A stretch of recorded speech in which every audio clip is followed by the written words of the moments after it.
Teman semua, kita lanjut di part yang kedua atau video yang kedua, membahas saham Antam ya, semana pula ini Antam bah. Antam Aneka Tambang menguat, Bu emas masih lanjut aja ini ya, semakin mahal aja lah ini mahar nih. Antam lanjut. Kita masuk ke technical weekly Antam ya. Secara weekly dia masih lanjut naik kembali. Lihat berapa candle hijau ini. 1, 2, 3, 4, 5 candle hijau weekly. Berarti selama 1 bulan full lebih ya. 1 bulan 7 hari ya, 4 minggu atau 5 mingguan ini hijau terus Antam. Apakah masih layak Om dibeli? Yang seperti ini ya nggak layak lah teman-teman ya. Memang Antam itu ATH, tapi bodo amat mau dia ATH sampai berapapun nggak akan pernah saya beli gitu ya. Bukan karena saya nggak percaya dengan Antam, bukan. Ini sudah menyalahi prinsip hidup saya. Tidak pernah membeli saham yang udah naik. Itu kan prinsip hidupku ya. Jadi saya itu selalu mencari saham yang masih di bawah, yang masih tidak terlalu beresiko. Nah, jadi potensi beggarnya pun gede. Kalau kalian beli Antam di harga sekarang, kondisi MACD udah di atas, RSI juga udah masuk area overbought, ya kalian siap-siap aja ketika suatu saat ATH-nya selesai lalu dia ambrol, itu kudu siap. Kalau mau beli Antam atau masih berani ya silahkan di 2200, itu aja 2200 ya. SL deket aja di 2180 atau 2170. Tapi sangat-sangat tidak disarankan untuk Antam ini dibeli karena posisinya sudah di atas gitu ya teman-teman. Untuk Antam harap dihindari terlebih dahulu. Lanjut ada BJBR. BJBR ini jarang banget direkom ya. Jarang banget direkom, jarang banget di request untuk BJBR ini ya. Ya terlihat kalau BJBR secara technical weekly dia mengalami penurunan dan ada potensi lanjut turun kembali. Dengan kunci ada di 825, itu area yang tidak boleh ditembus oleh BJBR. Secara RSI dia kurang oke, MACD pun masih belum oke. Sebenarnya jika dia lanjut naik ke sini ya, ke area 950 itu menarik. Sayangnya enggak. Dan enggak apa-apa sih, koreksi. Nah ini technical daily-nya lebih mengerikan ya daripada weekly. MACD-nya nggak oke, RSI pun nggak oke. Untuk technical daily 830 lah. Itu 830, kalau di weekly tadi ada 825. Berarti 830 sampai 825 itu support yang nggak boleh ditembus oleh Bang Jabar. Kalau nembus 830 atau 825 ya dia ada potensi ke 800-an. Ke 800, bahkan parahnya bisa ke 770. Itu parah ya. Semoga aja nggak terjadi, tapi kalau kita melihat dari teknikalnya ya ini ada potensi ke sana. Ya. Namun saya selalu berharap teman-teman yang beli BJBR ini semoga mantul di garis warna biru di 835 atau 830, mantul terus lanjut naik kembali. Walaupun ini 70% ya, 70% ini turun dulu. Ya bisa jadi hari Senin atau Selasa dia turun, terus Rabu, Kamis, Jumat dia lanjut naik lagi pun bisa kalau bandarnya niat ya. Ya seperti itu aja untuk BJBR, tidak cocok untuk scalpingan, oke? Lanjut ada Aisyah, wadaw. Aisyah ini saya perhatikan 3 hari kemarin lah ya.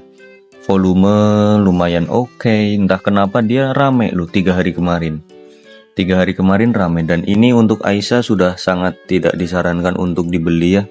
Paling scalping pendek, beli pagi, jual siang gitu boleh.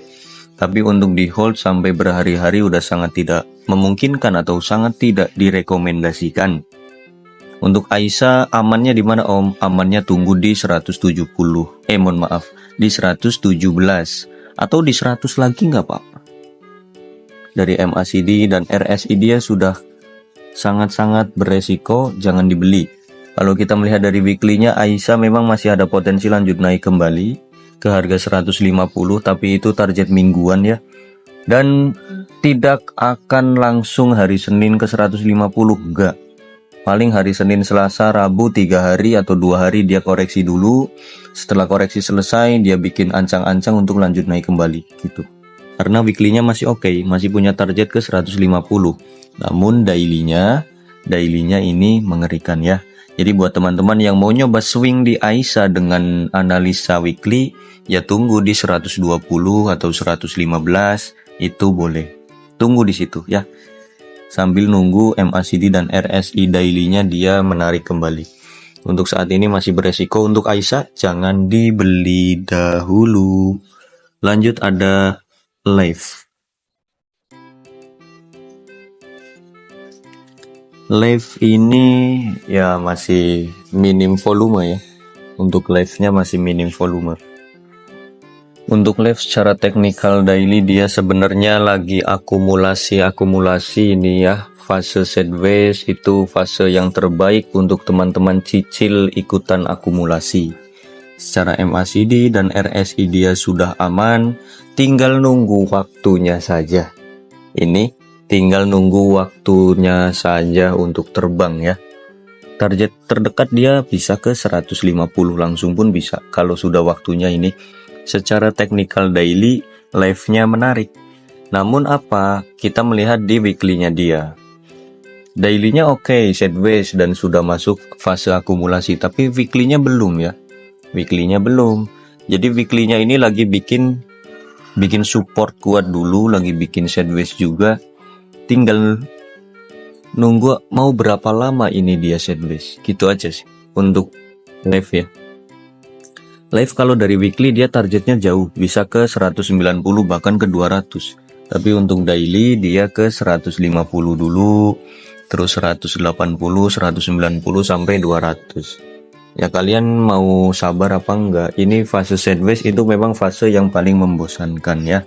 Kalau mau beli silahkan di harga sekarang di fase sideways-nya. Yang penting 130 ini enggak jebol. Kalau 130-nya jebol ya sudah, sideways-nya rusak dan itu boleh dihindari. Lanjut ada BKSL. BKSL ini masuk rekom kita berkali-kali ya BKSL. Saya itu nggak pernah bosan merekomendasikan BKSL.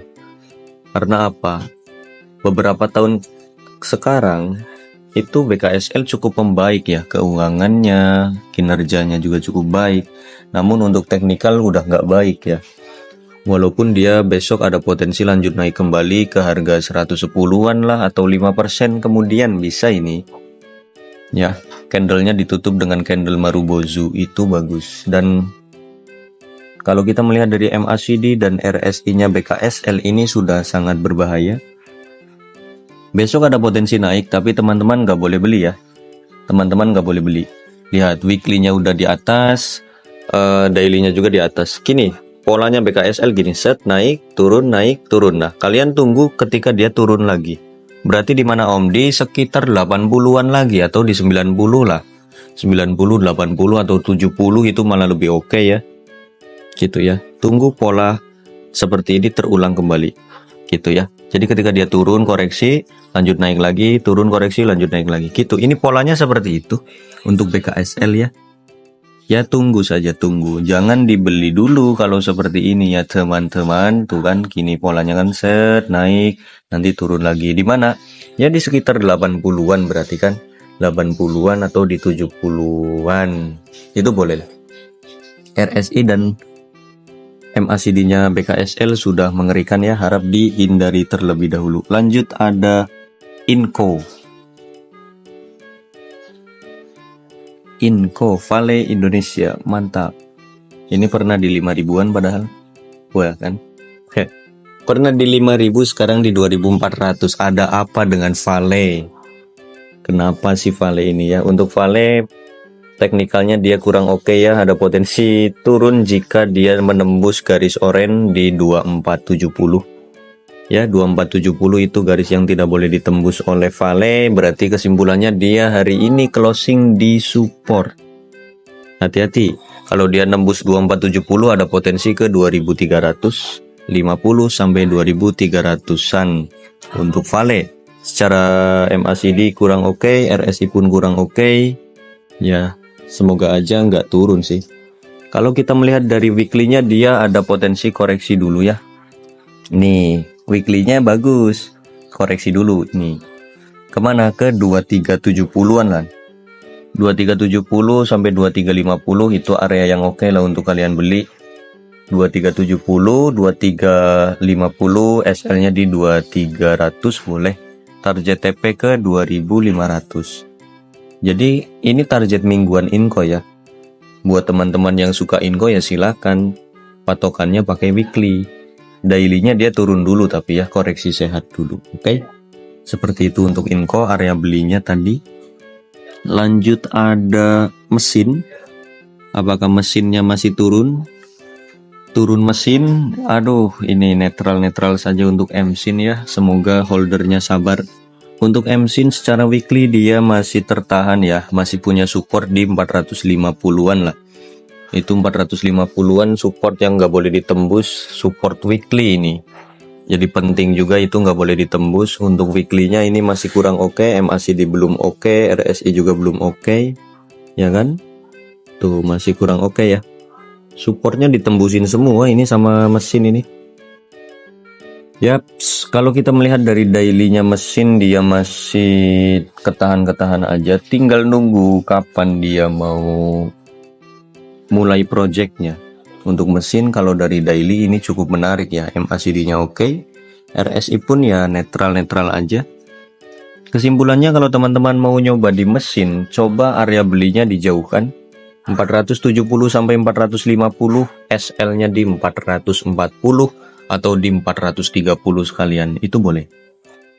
Target TP-nya 500 dah, nggak ada basa-basi. 500 target TP mesin, 500 sampai 600 itu ya mesinnya.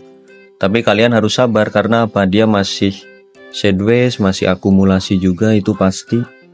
Namun secara teknikal lainnya itu sudah menunjukkan kebaikan ya. MACD dan RSI-nya sudah berbalik baik ini. Nggak kayak sebelum-sebelumnya. Itu saja sih untuk mesin. Lanjut di saham yang terakhir ada JAR. JAR, wow JAR. Kita cek JAR-nya. JAR kalau kita melihat dari technical daily-nya JAR ada potensi lanjut koreksi dulu ya. Lanjut koreksi dulu ini. Ke harga 378. 378-nya jebol maka dia bisa ke 364. Kalau 364-nya jebol bisa ke 360 atau 358. Itu untuk JAR ya. Hati-hati buat teman-teman yang belum punya barang, tunggu saja koreksi dulu untuk JAR-nya. Kalau kita melihat dari MACD dan RSI-nya JAR secara daily dia kurang menarik ya. Coba kita cek dari weekly. Untuk weekly-nya pun dia sudah ada di ujung ya. Di atas ya, tunggu koreksi dulu lah. Jadi dia bikin pola kayak gini, tunggu koreksi dulu di 360-an lah, 360 350, atau tunggu di bawahnya lagi di 340 pun itu lebih aman ya. Lebih aman. Tunggu di 340 atau 330 itu lebih aman secara weekly saham JAR ini ya. Karena dia gagal bertahan di 394 atau di 400, itu sayang sekali. Kalau dia bertahan padahal itu bagus ya. Jadi kesimpulannya untuk JAR ini jangan dibeli terlebih dahulu. Tunggu dia koreksi di 350-an dulu ya. Seperti itu saja untuk video yang kedua. Sampai jumpa kembali di video yang ketiga. Bye-bye.